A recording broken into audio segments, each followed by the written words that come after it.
wabarakatuh, and a very good afternoon to my beloved lecturer, Sir Zahril.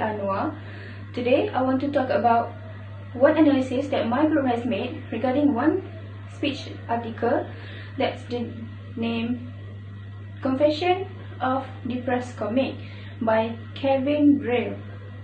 Okay, without further ado, let's get started. Okay, first, I want to talk about the method that Kevin Zahril has used to gain attention of his audience. According to Lucas 2019, there is 8 methods or 8 ways to gain attention of the audience in the speech, which is relate the topic to the audience, state the importance of the topic, startle the audience, arouse the curiosity in the audience about the topic, question the audience, begin the speech with quotation, telling a story to the audience, and use visual aids. In the speech, Kevin Zahril used telling story method to gain attention of his audience because he tells the story about his disease, which is depression, to the audience to gain their attention. Using this method, it will rise up and draw the attention of the audience about the speech that he is about to talk. Okay, next I want to talk about Kevin Zahril's credibility to talk about this topic. Kevin Zahril did establish his credibility to talk about this topic because he has been a depression patient in about 2 years ago. So, Kevin Zahril has the credibility to talk about these topics according to his experience. There are 3 types of credibility, which is initial credibility, derived credibility, and terminal credibility. There is also 2 types of credibility, which is competence and character. In this speech, Kevin Zahril used initial credibility to establish his credibility to talk about this depression topic. This is because Kevin Zahril told the audience of his experience as a depression patient that occurred 2 years ago. Kevin Zahril also enhanced the topic with his knowledge about depression to strengthen his credibility to talk about this topic.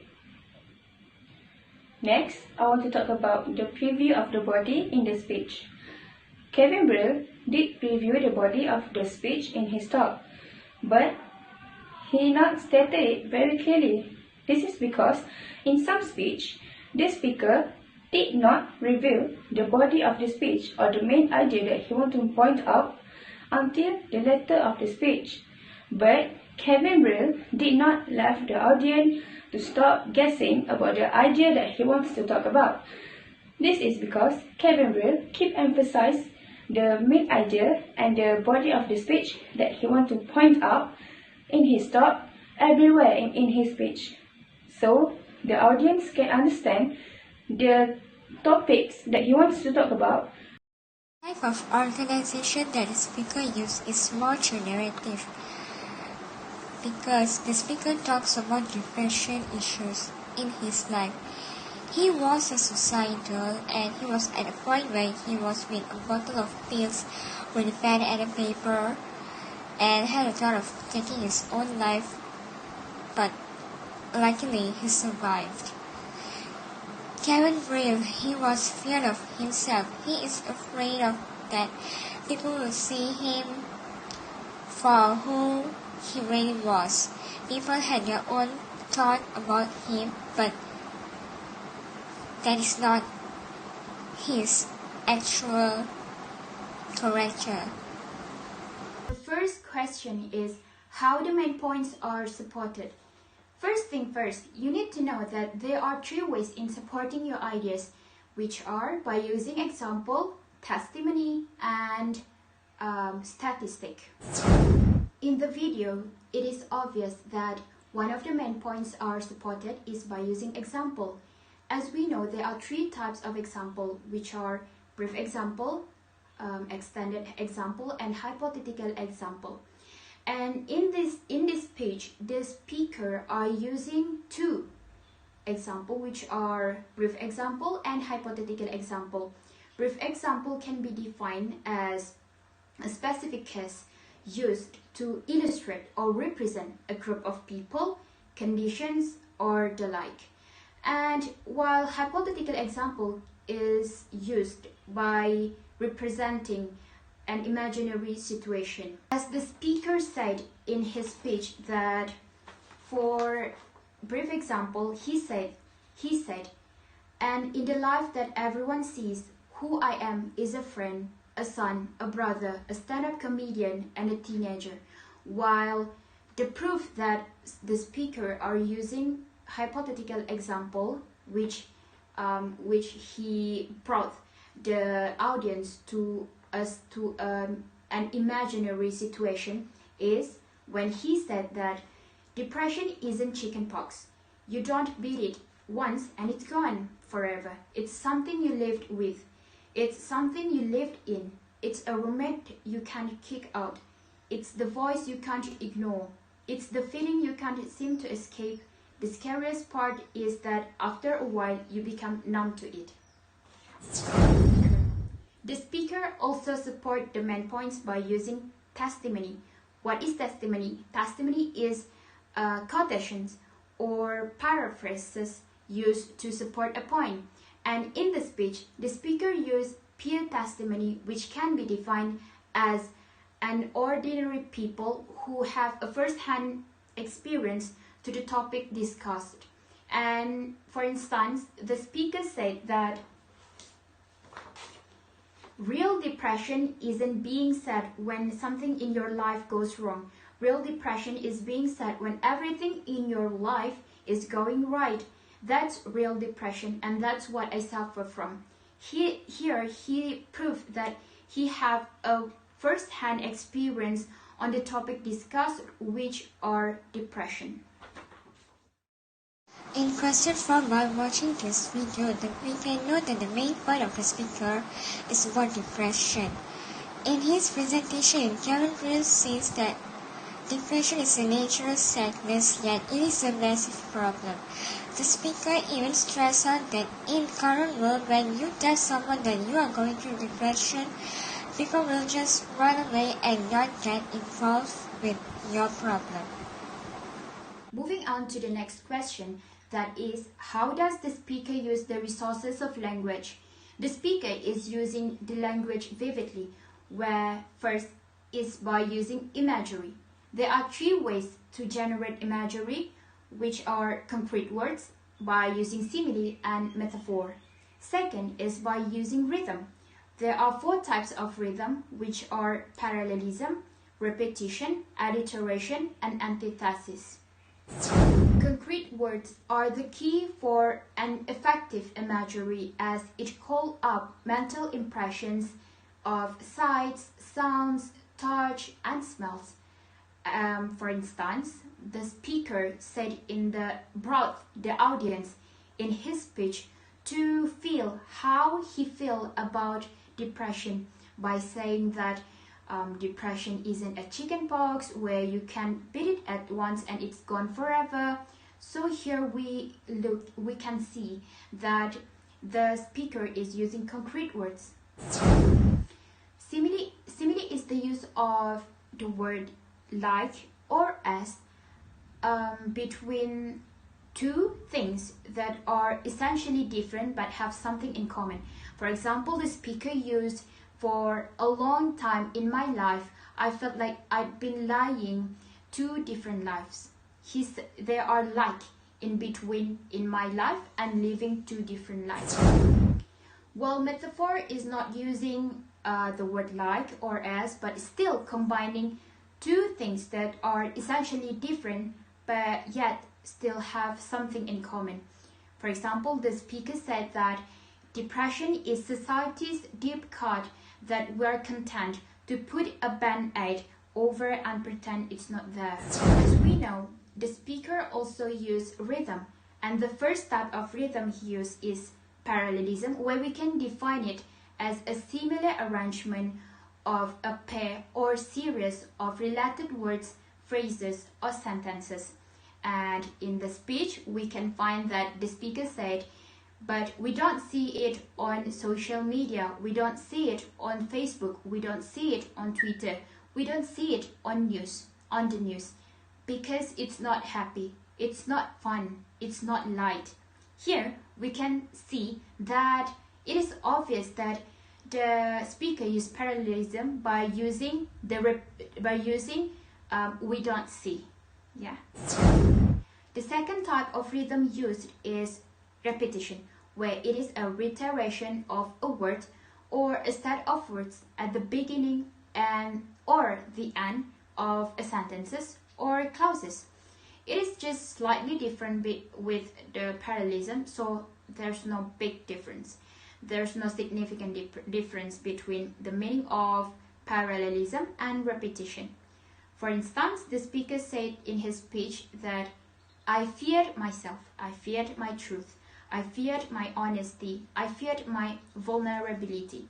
So here we can say that there is a repetition of word at the beginning of the sentence, which is I fear. So the final type of rhythm used by the speaker in the speech is alliteration, where it can be defined as the repetition of the initial consonant sound of clause or adjoining words. For example, he said, so we need to stop the ignorance, stop the intolerance, stop the stigma, and stop the silence. And the final question is, what are the types of the connective used in the speech? The using of connective is a must, as it indicates the relationship among them. And there are four types of connectives that are transitions, internal previews, internal summaries, and signposts. The first type of connective used by the speaker in his speech is transition, where it is a word or phrase that indicates that the speaker has finished with his first thought and moving on to another. For example, in the speech, he said that, and that's ironic to me, because depression is one of the best documented problems we have in the world, yet one of the least discussed. Here we can see that he's using yet, the word yet, to move on to his second thought of depression. And the second type of connective used by the speaker in his speech is internal summaries, where it is a statement in the body of the speech that summarizes the speaker's preceding point or points. For example, maybe it is quite long, but this is an internal summary that used by the speaker in his speech, where he said that depression is okay. If you're going through it, know that you're okay, and know that you're sick, you're not weak, and it's an issue, not an identity. Because when you get past the fear and the ridicule and the judgment and the stigma of others, you can see depression for what it really is. And that's just a part of life, and as much as I had some of the places, some parts of my life, depression has dragged down too. In a lot of ways, I'm grateful for it. Because yeah, it's put me in the valleys, but only to show me there's peaks. And yeah, it's dragged me through the dark, but still remind me there is a light. So here we can see that the speaker summarized it into a long paragraph. And the final connective used by the speaker is signpost, where it can be defined as a brief statement that indicates where a speaker is in the speech, or that focuses attention to the key ideas. Posting a question is the best and effective way in using the signpost, and that's what the speaker does in his speech, where he asks the audience, but we don't see it on social media, right? And the second question he posed to the audience to his audience is, would you rather make your next Facebook status say you're having a tough time getting out of the bed because you hurt your back, or you're having a tough time getting out of bed every morning because you are depressed. Here we can see that posing a question is a best way to prod your audience to getting more involved in your speech so they can feel what you want to deliver. So I've answered. In question 9, by watching the video, we know that the speaker used the causal reasoning to make his speech more appealing to the audience. In his presentation, he used causal reasoning to tell his audience how description affect his life and explain how he understood and accept that description become a part of his life. The suffering of the description made him ashamed to tell anyone, which is why prevent him from getting help. This also led him many times try to suicide himself. He also explained that people's lack of understanding of description also led him stigma. Then in the question 10, based on the speed in the video, the speaker used an sensitivity and cognition to make an emotional appeal of his speech. He essentially used his own experience to tell his audience about his target with description. In his speech, he used a great deal of his own experience to describe his life with description, and he also tells us he was ashamed and afraid to seek help from outside because he feels that others don't understand about description and his pain. This makes him feel excluded. The technique used by the speaker is very effective. His success to getting his audience into the mood of the speech and agree with the content of his speech. Okay. Based on question 11, the methods that I use to prepare the audience by ending the speech is call to action, because the speaker stresses out that we should stop the ignorance, and again he pressed the word stop the silence and take a look at the truth and start talking, because the only way we are going to beat a problem that people are battling alone is to stand together and standing strong together. In the question 12, as I learned in the video, is the speaker core idea of the speech was reinforced in the dramatic statement at the end of the speech.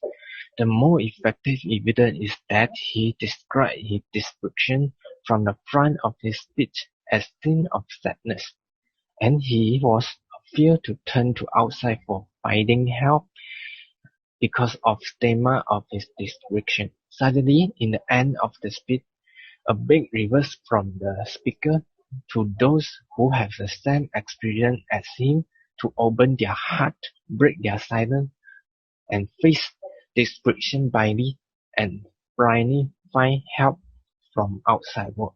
The dramatic closing remark pulled the audience back from the grief for the previous content, and the audience was caught off guard.